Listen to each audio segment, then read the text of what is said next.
Shalom, everyone. It is day 39, Psalm or Tehillim 39.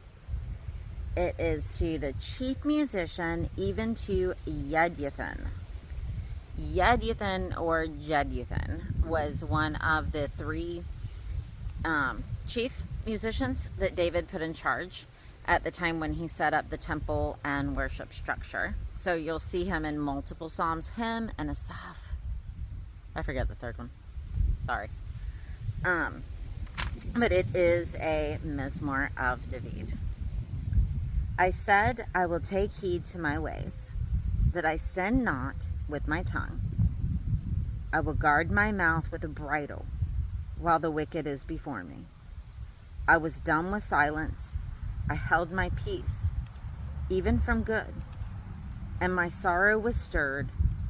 My heart was hot within me. While I was musing, the fire burned. Then spoke I with my tongue.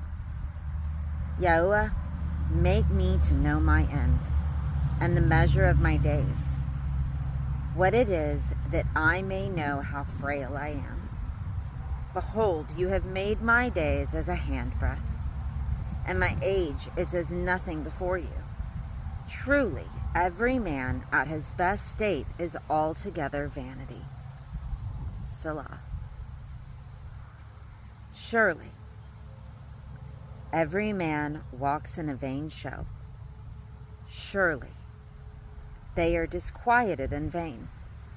He heaps up riches and knows not who shall gather them. And now, Adonai, what wait I for? My hope is in you. Deliver me from all my transgressions. Make me not the reproach of the foolish. I was dumb. I opened not my mouth, because you did it. Remove your stroke away from me. I am consumed by the blow of your hand. When you, with rebukes, do correct man for iniquity, you make his beauty to consume away like a moth.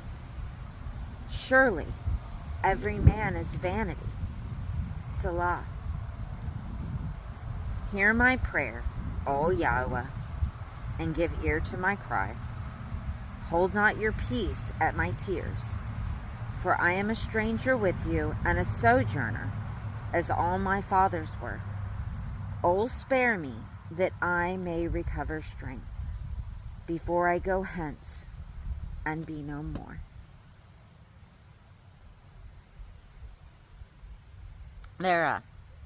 There's a lot in there. We could spend a good hour or two or three. But just a couple notes I would love to bring out is, at the beginning, he points out that he will guard his mouth with a bridle. He won't sin with his tongue. When you really delve into the Sermon on the Mount and how he not just exposes the Ten Commandments or the laws of the Torah, but he expounds on them. And he takes the very simple, thou shalt not kill. And he breaks thou shalt not kill down to thou shalt not have a bad thought about. What? There's no way. There's no way.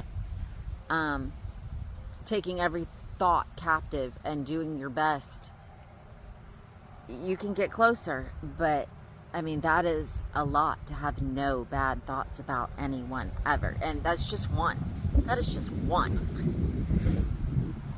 So I'm working on guarding my tongue. Working on that bridle.